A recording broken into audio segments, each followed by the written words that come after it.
हम जो कुछ भी याद करते हैं वो 24 घंटे तक हम याद रख सकते हैं।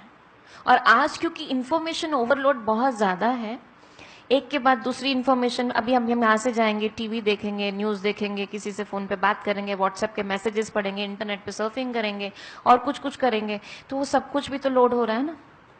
तो क्या होता है कि इनफैक्ट जो ब्रेन के ऊपर रिसर्च करी गई है उसके अकॉर्डिंगली हमारा ब्रेन, किसी का भी हो, चाहे आपका ब्रेन है चाहे मेरा ब्रेन है, ऑन एन एवरेज 24 आवर्स तक तो उस इंफॉर्मेशन को रखता है। उसके बाद हमारी फर्स्ट फॉरगेटिंग साइकिल शुरू हो जाती है, हम भूलना शुरू हो जाते हैं। तो पहला रिवीजन कब होना चाहिए? विद इन 24 आवर्स होना चाहिए।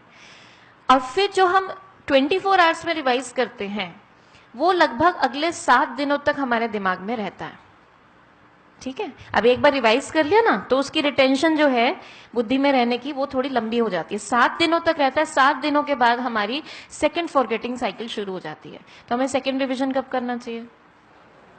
7 दिनों के अंदर। और उसके बाद हमें मंथली करना चाहिए। ठीक है, जो हमने 7 दिन बाद किया वो लगभग मंथ तक हमको याद रहता है। अगर कोई बहुत डिफिकल्ट सब्जेक्ट है, आपको बहुत कोई मुश्किल हो रही है, कोई इक्वेशंस हैं, ऐसी चीजें हैं, फॉर्मूलेज हैं, तो उनको हर 15 दिन में भी कर सकते हैं। लेकिन आप कहेंगे कि भाई इतना समय थोड़ी है, इतने सारे सब्जेक्ट्स हैं, इतने सारे चैप्टर्स हैं, हर एक चैप्टर में इतने सारे क्वेश्चंस हैं, अगर हम रिवाइज ही करते रहेंगे तो फिर हमारा तो कोर्स ही नहीं पूरा होगा। मान लीजिए हमारा 2 महीने बाद एग्जाम है, आप कहते हैं मेरे पास तो टाइम ही नहीं है। आज आपने 2 घंटे लगा के एक चैप्टर के को अच्छे से समझ लिया, उसके नोट्स भी बना लिए, पूरा याद भी कर लिया, और आपका वो एग्जाम के लिए तैयारी हो गई जैसी होनी चाहिए। ठीक है, पूरा अच्छा से आपको याद है वो चैप्टर, कुछ भी पूछ लीजिए। अब आप कहते हैं मेरे पास टाइम नहीं है, अभी तो याद किया, 24 आवर्स में फिर रिवाइज करो, फिर हफ्ते में फिर रिवाइज करो, फिर महीने में रिवाइज करो। मैंने अच्छे से कर लिया, मैं तो एग्जाम से पहले दिन इसको खोलूंगा और एक बार रिवाइज कर लूंगा, हो जाएगा मेरा। ठीक है, यू आर कॉन्फिडेंट। लेकिन ब्रेन तो आपके उस पर काम नहीं करेगा ना। 24 आवर्स में आपने रिवीजन नहीं किया। अब चलो पहले ये बताइए कि रिवीजन करने में कितना टाइम लगेगा। अगर 2 घंटे में आपने फर्स्ट लर्निंग करी है तो फर्स्ट लर्निंग मतलब 120 मिनट्स में आपने करी, 2 घंटे मतलब 120 मिनट्स, तो रिवीजन करने में कितना टाइम लगेगा? 120 मिनट्स लगेंगे। रिसर्च ये बताती है कि हमें 1/10 टाइम लगता है लगभग ऑफ द फर्स्ट लर्निंग। अगर 120 मिनट्स हमें याद करने में लगा है तो 12 मिनट्स के करीब हमको लगेगा उसको रिवाइज करने में। और अगर हम इन टेक्निक से याद करते हैं तो हम शायद 7-8 मिनट में भी कर सकते हैं रिवाइज उतने पार्ट को। तो अब 24 घंटे में 10 मिनट, एक दिन हफ्ते में 10 मिनट और महीने में 10 मिनट। अगर 2 महीने बाद मेरा एग्जाम है तो उस 2 घंटे के ऊपर मुझे आधा घंटा और देना है। लेकिन आप कहते हैं मुझे रिवाइज करने की जरूरत नहीं है। अब क्या होगा? 24 घंटे बीत गए, आपने रिवाइज नहीं करा, आपकी पहली फॉरगेटिंग साइकिल शुरू हो गई। ठीक है, 7 दिन बीत गए, आपने तो भी रिवाइज नहीं करा, आपकी सेकेंड फॉरगेटिंग साइकिल भी शुरू हो गई। और महीना हो गया, 30 डेज हैव गॉन, ना आपने मेंटली रिवाइज किया ना उसको एक बार भी देखा। तो अब क्या होगा? अगर आप खोलते हैं कितना याद होगा? 30 डेज से आपने उसको कुछ नहीं देखा तो लगभग आपको बस ऐसा लगेगा पड़ा पड़ा सा है, काफी कुछ भूल जाएंगे। लेकिन आपको अभी भी कॉन्फिडेंस है, मुझे तो सब याद है, एग्जाम से पहले दिन उसको खोल के देख लेंगे।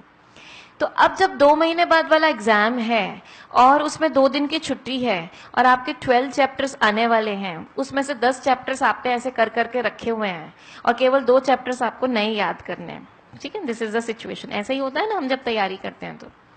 अब पहले दिन हम सोचते हैं चलो जो हमने चैप्टर्स रिवाइज करे हुए हैं ना, पहले से याद करे हुए हैं, उनको रिवाइज कर लेते हैं सो डैट मैं टिक टिक टिक टिक 10 चैप्टर तो मेरे कम से कम हो जाए। आप पहला चैप्टर खोलते हैं, 60 डेज हैव गॉन और आपने उसको जरा सा भी खोलकर नहीं देखा, ना मेंटली रिवाइज करा, ना उसको देखा, ना अपने नोट्स देखे। अभी कितना याद होगा?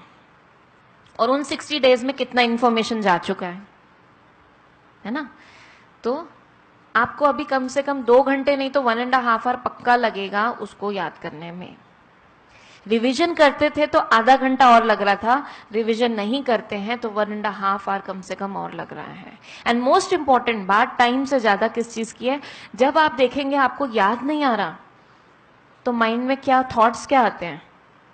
मैं तो भूल रही हूँ, मुझे तो कुछ भी याद नहीं आ रहा, ये तो मेरा चैप्टर बहुत अच्छे से किया हुआ था, कितना टाइम लगा के मैंने किया था। तभी तो मैं पढ़ती नहीं हूँ। मैं मम्मी को कहती हूँ कोई पढ़ने लिखने का फायदा नहीं है, कितना भी पहले प्रैक्टिस कर लो, कितनी भी तैयारी कर लो, एग्जाम में कुछ काम तो आता नहीं है। मेरी मेमोरी बहुत खराब है, सारे रॉन्ग बिलीफ सिस्टम्स आने लगते हैं, जबकि आपकी मेमोरी परफेक्ट है, आपने मेहनत अच्छी की है, लेकिन ब्रेन की साइंस का ना पता होने के वजह से आपने रिवीजन ठीक से नहीं करी।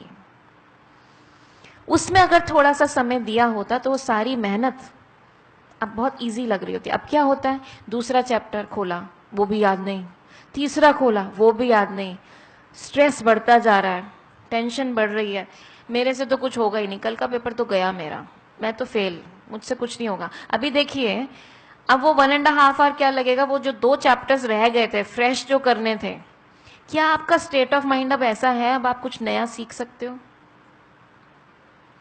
पेट में कुछ कुछ होने लगेगा, मम्मी छुट्टी कर लूं मैं, मुझसे नहीं हो रहा, पता नहीं, तो मम्मी कहेंगी सारा साल तो तूने इतनी अच्छे से पढ़ाई करी, तू तो मेरे से कहती थी मम्मी ऑलमोस्ट सारा कोर्स हो गया। अभी क्या हुआ? होता है ना ये हमारे साथ। और फिर हमें समझ ही नहीं आता कि क्या मेरी मेहनत में कमी है। पेरेंट्स भी कहते हैं पता नहीं बच्चे पढ़ते तो सारे टाइम रहते हैं, रिजल्ट नहीं आता उनका। तो इसको फॉलो करना है। इतना समय मैंने इस चीज पे इसीलिए लगाया कि जिससे हम इस बात को समझें, हम गलत बिलीफ सिस्टम्स नहीं लेकर आए अपनी मेमोरी के लिए। आप बहुत मेहनती बच्चे हैं और बहुत अच्छे से पढ़ाई करते हैं, उसी के अंदर अगर ये रिवीजन प्लान 24 घंटे में एक बार, ज्यादा समय नहीं लगेगा। और रिवीजन करने का टाइम कौन सा सबसे अच्छा होता है? रात को सोने से पहले। अगर सारा दिन जो आपने पढ़ा है, सोने से मान लीजिए आप 10 बजे सोते हैं, तो 9 से 10 का जो टाइम है वो मेरा रिवीजन टाइम हो। क्यों? क्योंकि जब हम सोते हैं हमारा ब्रेन नहीं सोता है, बॉडी रेस्ट करती है। ब्रेन का वो सारे दिन में जो इंफॉर्मेशन लिया उसका वो रीऑर्गेनाइजेशन टाइम होता है। तो जो आप लास्ट में इंफॉर्मेशन लोगे, ब्रेन स्पेशली उस इंफॉर्मेशन को ज्यादा अच्छे से रीऑर्गेनाइज करेगा, सेटल करेगा आपके ब्रेन में, मेमोरी बैंक में।